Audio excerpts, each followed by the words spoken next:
Dear viewers, আমরা যারা ছাপোষা মানুষ, আমরা আমাদের দৈনন্দিন কাজে, সাংসারিক কাজে নিরত থাকি। তার সঙ্গে জীবনের সামান্য যেটুকু আনন্দের বিষয়, যে আমাদের যে 12 মাসে 13 পালা পার্বণ, ঈদ, মহরম, সমস্ত কিছু নিয়ে আমাদের দিন কেটে যায়।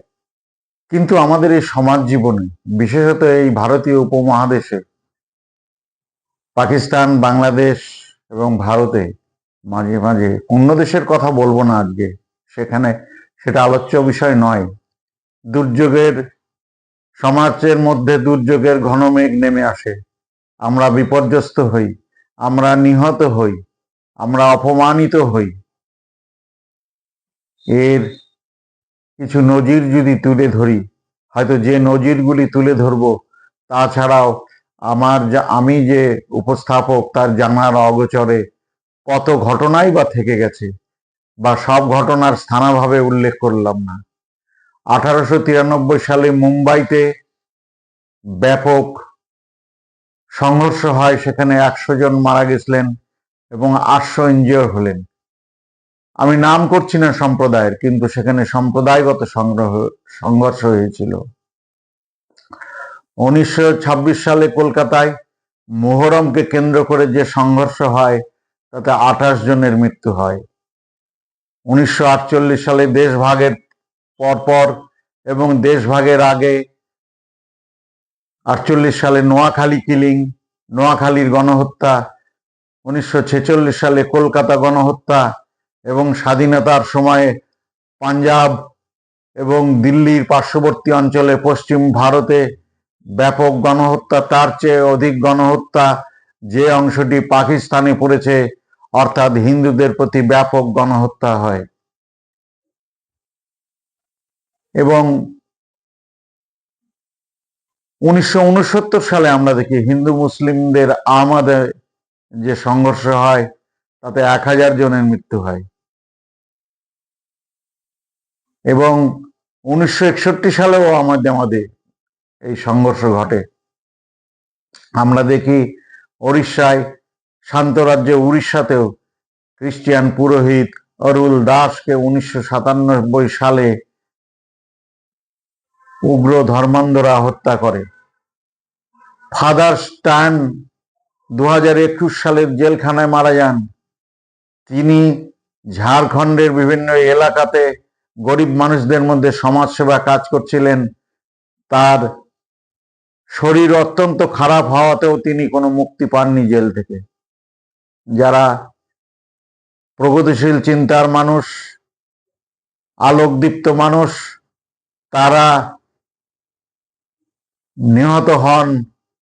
যাদের মস্তিষ্ক সেই সামন্ত যুগের অন্ধ কুসংস্কারাচ্ছন্ন, যাদের মন ভরে আছে, তাদের হাতে মারা গেছেন গোবিন্দ পানসারে, নরেন্দ্র দাভোলকার, কালবুর্গি, এবং পরবর্তীকালে গৌরী লঙ্কেশ, কর্ণাটকের সাংবাদিক, তিনি মারা গেছেন। এবং আমরা দেখি গুজরাট রায়েট হয়েছে 2002 সালে। যে কারণেই ঘটুক, সরকারের উচিত ছিল সেই রায়েটকে দমন করা। 2015 সালে আখলাখ হত্যা, গোমাংস তার বাড়িতে আছে কি নেই তা নিয়ে। 2017 সালে নুহু খান হরিয়ানাতে হত্যা হন কাউ ভিজিল্যান্টদের দ্বারা, অর্থাৎ গোরক্ষা বাহিনীর সাথে। এবং আরো বিষয় আছে, বাংলাদেশে প্রখ্যাত লেখিকা তসলিমা নাসরিন আজ দেশান্তরিত, ভারতে আশ্রিত।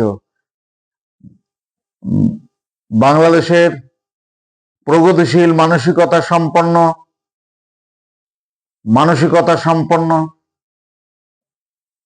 মানুষ আসাদ নূর আজ দেশের বাইরে। সলমান রুশদি, তিনি যা লিখেছেন তার জন্য আজকে গোটা পৃথিবীতে তিনি সুস্থভাবে ঘুরতে পারেন না, তাকে প্রচন্ড প্রহরায় থাকতে হয়।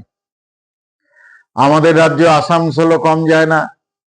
গত কয়েক বছর আগে রামনবমীতে আসানসোলে একটি নাবালক হত্যা হয়ে গেল, এবং দুর্গাপূজাকে কেন্দ্র করে বাংলাদেশে 2024 সালে ব্যাপক সংঘর্ষ হচ্ছে, এবং সেখানে 2024 সালে বাংলাদেশে রাজনৈতিক পট পরিবর্তনের পর দেখা যাচ্ছে হিন্দু এবং বিরোধী রাজনৈতিক দলের লোকদের উপর যে হামলা, মামলা, হত্যা, শারীরিক নির্যাতন, সর্বরকম বিষয় চলছে সেখানে। যদিও সরকারের থেকে বলা হচ্ছে যে এসব রোধ করা হবে, কিন্তু কিছুতেই রোধ করা যাচ্ছে না। কিছু না কিছু ঘটনা প্রতিনিয়তই ঘটছে। এই 2-1 দিনের মধ্যে দুর্গাপূজার মূর্তিকে ভেঙে দেওয়া হয়েছে সেখানে। এর একটা কারণ বলা যেতে পারে, সেটা হচ্ছে দুটো কারণ। আমাদের দেশে ব্রিটিশরা আসার পরে যে নবজাগরণ হয়েছিল, সে নবজাগরণ আমাদের শহরে শহরে হয়েছিল। অর্থাৎ অর্থবান মানুষদের ছেলেপেলে কিছু মধ্যবিত্ত মানুষের পরিবার থেকে লেখাপড়া শিখেছিল, এবং ভারতের শ্রমিক কৃষক শ্রেণীর যত অংশ স্বাধীনতা আন্দোলনের সঙ্গে যুক্ত করার দরকার ছিল তত তারা হতে পারেননি। তার ফলে এটা উপর শ্রেণীর একটা আন্দোলন ছিল, এবং নবজাগরণে জাগরিত তারাই হয়েছিলেন। স্বভাবত কারণে সমাজের একটা বিশাল অংশ নিরক্ষর মানুষ, স্বল্প শিক্ষিত মানুষেরা কিন্তু মধ্যযুগীয় কুসংস্কার, ধর্মীয় নীতিহীন, ধর্মীয় অযৌক্তিক কুসংস্কারে ডুবেছিলেন এবং আজও আছেন। তারই প্রতিফলন হচ্ছে ধর্মীয় অসহিষ্ণুতা।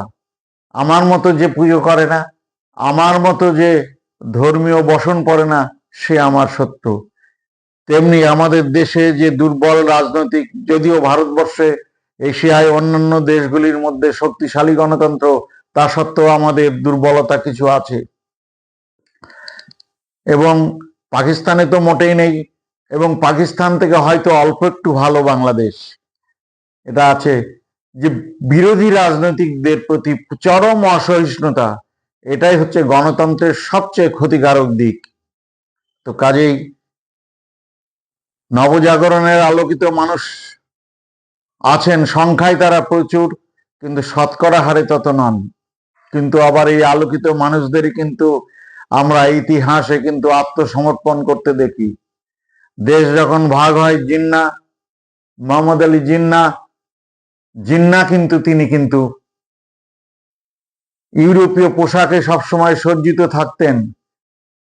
তিনি কিন্তু দাড়ি গুম্ফ কিছু রাখতেন না, তিনি নামাজ পড়তেন না, কিন্তু রাজনীতির কারণে তিনি সাম্প্রদায়িকতার পৃষ্ঠপোষক হয়েছিলেন।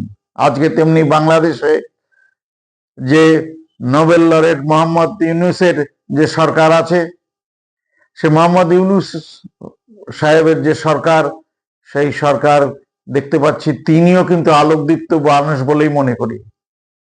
তার অনেক পড়াশোনা আছে, পৃথিবী থেকে অনেক সম্মাননা পেয়েছেন তিনি দেশে দেশে, কিন্তু যেহেতু তিনি যে তার যে ব্যাংকের কাজে, রাষ্ট্রের কাছে শত্রুতা করেই হোক বা বাস্তবিকে হোক, তিনি সেখানে আইনের আওতায় এসেছিলেন, তার ফলে তাকে দেশ ত্যাগ করতে হয়। তিনি দেশ ত্যাগ করে, কারণ সে ঘটনাটা ঘটেছিল সে হাসিনার আমলে, কিন্তু তিনি দেশে ফিরেছেন।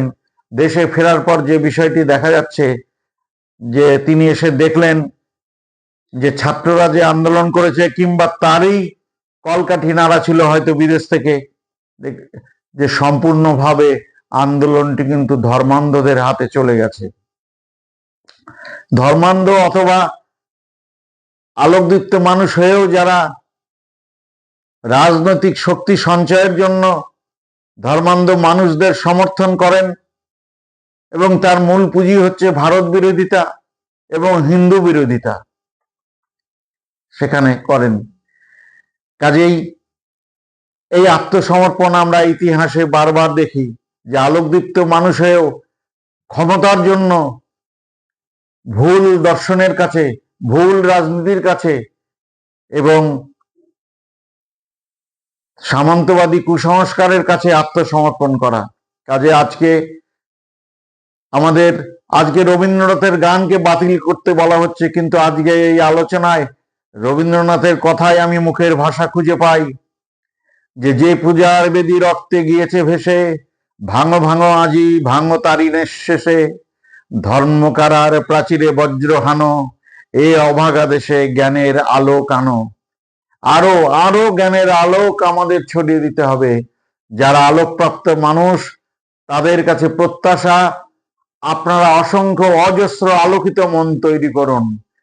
শুধু অস্ত্র দিয়ে এই লড়াই করা যাবে না। অজস্র আলোকিত মনই পারে এই ধর্মান্ধতা থেকে এবং ধর্মের নামে হানাহানি, রাজনৈতিক অসহিষ্ণুতা থেকে আমাদের মুক্তি দিতে। আলোচনা আর দীর্ঘায়িত করতে চাই না। আপনাদের সবাইকে নমস্কার। আপনারা ভালো থাকবেন। আলোচনা এখানেই শেষ করছি।